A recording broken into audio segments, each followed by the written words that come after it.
How do you want your time, Mara? I believe that Rick said 20 minutes. Right, but do you want like a little bit of a, 5 minutes, or, a little Yeah, that would every, be great. every 5 minutes? No, just when it's about 10 minutes before I'm supposed to stop, like halfway through. Just one. Okay, I'll just give you one. Thank you. Thank you. And maybe it may be 5 minutes before I'm supposed to be done, Terry, too. We'll do. No problem at all. Okay, thank you.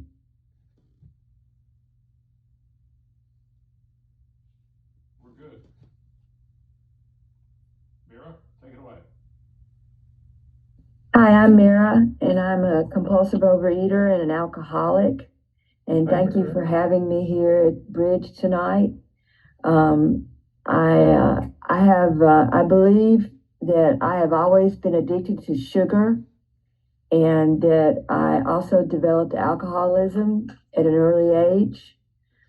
When I was as young as under 5, I stole a cup of sugar from the kitchen and had my baby spoon and went outside and hid and ate the entire cup of sugar.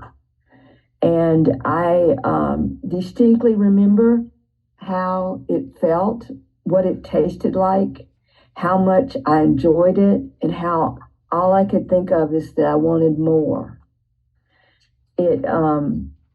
So at under 5 years old, I was already a thief.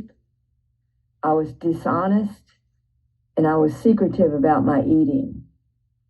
For me, this is a disease of more and lies. I never had enough, and I lied to you, and I lied to me. I was the youngest child of 4 siblings, and I was a spoiled, rotten brat. I was overprotected, oversheltered, and spoiled. I also was the problem child of my family. I had learning disabilities and severe allergies, and I was hyperactive.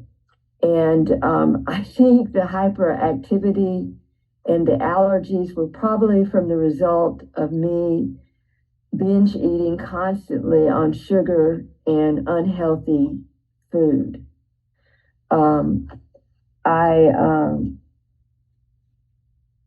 My father was a compulsive overeater. My mother was an alcoholic, but neither of them had a program. So neither of them were in recovery from OA or AA or any other 12-step program or any religious program at all. My home life was chaotic, to say the least.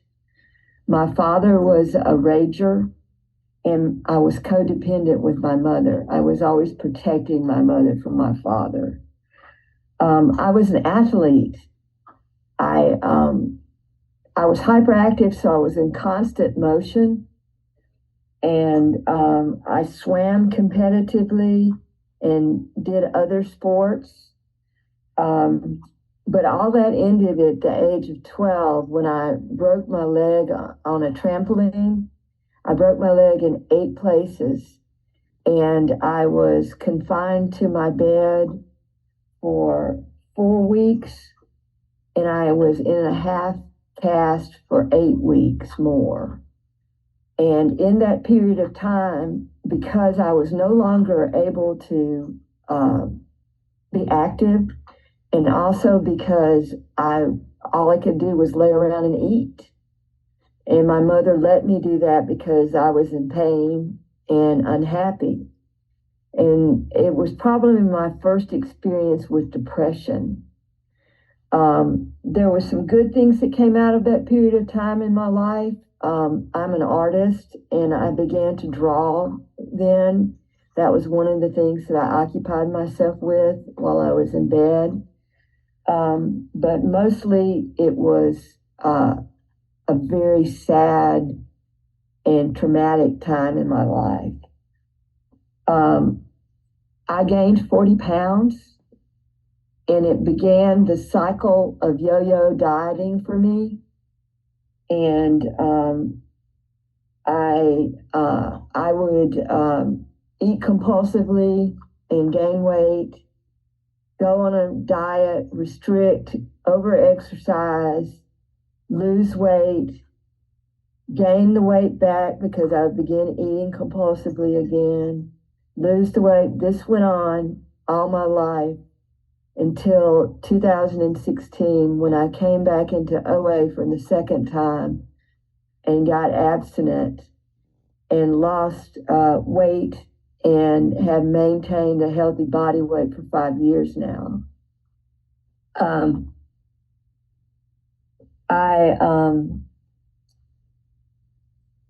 I came into AA as a result of my being in an eating program that was put on in my hometown by the head of the Alcohol and Drug Center, the mental health center in my hometown. And I did not know that's who she was. I did not know she was an alcoholic. And I did not know that the diet program she was teaching was a 12-step based program. But all of that was true. And I was trying to lose weight. I was trying to diet. And I was trying not to drink because if I drank, I gained weight. If I drank, I ate. And one of the things I continually did while I was working this program with her and taking these classes is that I would go to Memphis, Tennessee. I lived in a small town in Clarksdale, Mississippi, which is about 70 miles south of Memphis. And I had gone to graduate school in Memphis, Tennessee. And so I had a lot of friends up there. So I would go up and I would hang out with my friends. We would go out to dinner. We would go eat. We'd go party, and I'd get drunk, and I'd overeat, and I'd eat, and I'd drink, and I'd overeat, and I'd drink, and then I'd come back home, and I'd go back on my diet, and this went on, this probably went on for about 6 months, on and off, on and off, on and off. And finally, this lady that was running the thing said, "Look, you got to stop going to Memphis." And I was like, "Stop going to Memphis? That's where my friends live." And she said, she says, "Well, I know some people that'll be your friends here in Clarksdale." And I said, "Oh, really? Who?" And she said, "They meet at this church on Thursdays and Monday nights at 8 o'clock, and it's called Alcoholics Anonymous." And I said, "Are you calling me an alcoholic?" And she said, "Yes." In the book it says you're not supposed to do that, right? You're not supposed to tell anybody that they're an alcoholic. This lady did not hesitate, and so I said okay, and I went to my first AA meeting, and I shook and I trembled and I was completely in a panic throughout the whole meeting. Fortunately or unfortunately, one of my many boyfriends, I used to have a lot of boyfriends, especially people who owned bars or dealt drugs. I really liked those people a lot. And this was one of my old boyfriends, and he was sitting next to me, and he kept patting me on the hand and on the leg, and while I'm shaking, right, and saying, "You're in the right place." And when he said that, at one point, I looked up and I looked around the room, and I suddenly realized that there were all these people there that I had used to drink with, that had been in the bars and parties I went to all the time, and they had disappeared. And surprise, they were at Alcoholics Anonymous. Huh. And so immediately I felt at home. My folks were there, So anyway, I had my first drink when I was 16 years old, and I smoked pot too that first night. And I was a binge drinker, and I never knew how long I was going to drink. I never knew if I was going to black out. I never knew where I would end up. And, but then I would have periods where I was sober. And that was very similar to my eating. You know, I would have these periods where I would restrict and be good, as I used to call it. And then I would go back to my old behavior. And I called myself a party animal. I didn't call myself a drunk or anything. I was a party animal. And so I'm attending this class, and I start going to AA, and I get sober, and I get abstinent, and I go on a liquid diet, and I lose all this weight. I lost like 60 pounds. That was my abstinence at the time. 10 minutes. And okay, and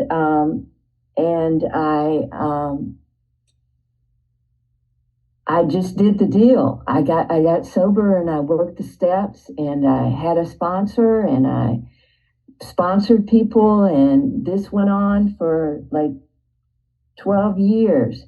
After 5 years of sobriety, I stopped going to OA, and I started gaining the weight back. I had gotten married. I had 3 stepchildren that were living with us, and I had taken my husband into my business with me. I was a potter. I was an artist and a potter. And when I divorced him, I weighed 200 pounds. And I had stopped attending AA meetings. I stopped talking to my sponsor, my AA sponsor. I was saved. I had found a savior that, you know, I didn't need the 12-step programs anymore. I was healed. I was cured. And one night I was at Ground Zero in Clarksdale, and someone walked up to me and said, "Hey, you wanna drink?" And I said, "Yes." And that started a binge. I blacked out that night. I was out for 2.5 years, and it was not pretty. I ended up being isolated, locked up in my bedroom at home with a drinking buddy. And all I did was watch old movies, drink, and go and get junk food, and go to the grocery store and buy binge food, and binge and drink and watch old movies, and that's it. That was my life. And this drinking buddy of mine, he was worse than me. I always had, my drinking buddies always were worse off than I was, I thought. And I took him to treatment. And 2 days after he was in treatment, he called me, and he said, "You know, I really think you need to read more about alcoholism in the big book." And I was like, "Okay." And I did. And it brought me back to the rooms. And I got very depressed, though. I'm bipolar, and my drinking had screwed up my meds, and I was just bummed out because I couldn't eat and drink, and I got very suicidal. And so I went into the mental hospital, and they put me in an eating disorder clinic for 6 weeks for my compulsive overeating. And so once again, I rejoined OA, and I lost the weight, and was sober, and after 5 years, I relapsed. I continued to be sober, and in my 14th year of sobriety, being back in the program, I weighed 230 pounds. And I started attending ITR meetings, in the rooms meetings on the internet because we had no OA in my hometown. And I got a sponsor. I started working the steps. My first sponsor was kind of strange. I didn't really like her. She was kind of overbearing, and she wanted me to eat root vegetables. I don't even know what root vegetables are. I live in the South. I'm like, what? And so it didn't work out very well. But then I got another sponsor, and she was incredibly amazing. She lived in Costa Rica, and she surfed. I thought she was super cool. And we worked the 12 steps using the workbook. And I was very serious about my abstinence. I lost, I think I lost between 75 and 100 pounds. I'm not really sure what I weighed at my highest weight, but I have been a healthy body weight now for 5 years. That's right. So this is a kind of slippery time for me, you know, that 5-year point, you know, am I gonna relapse? And, you know, you guys are probably thinking, what is different this time? What's going to keep her from relapsing? And my experience today is that I have a sponsor who has a sponsor. I work the steps. I'm very involved with service work. I am the chair for my AA group here in Gulfport, Mississippi. 5 minutes. 5 minutes. Okay, and I don't eat sugar at all. My food plan is that I eat healthy meals. I exercise moderately because I don't want to over restrict or over exercise, and I want freedom from the food obsession and the compulsive eating behaviors. Recovery is the most important thing in my life. I have had some core ideas changes from when I was growing up. Today, I believe that I am not a mistake. I believed I was a mistake. And today I believe I make mistakes. And some of those mistakes about food were that they would bring me comfort, that they would help me rest, and that I deserved to eat whatever I wanted to eat. And today I eat to live. I don't live to eat. I find comfort in eating healthy and working with others and helping other people. I struggle in areas still. I tend to eat at night. I wake up in the night and I eat, and I'm working really hard on that. I don't eat unhealthy things. I eat fruits and proteins and stuff like that, but it's still a fact that I wake up in the night and my immediate thing is to eat, you know, to comfort myself. My sponsor tells me that perfectionism leads to procrastination, and procrastination leads to paralysis. And I find that has been true in my recovery. So I try to stay out of the being perfect. You know, my food plan is perfectly imperfect. Working the 12 steps has helped me understand myself better. I know that I can be selfish and extremely oversensitive. I counteract that with being of service to others and acceptance of myself as I am.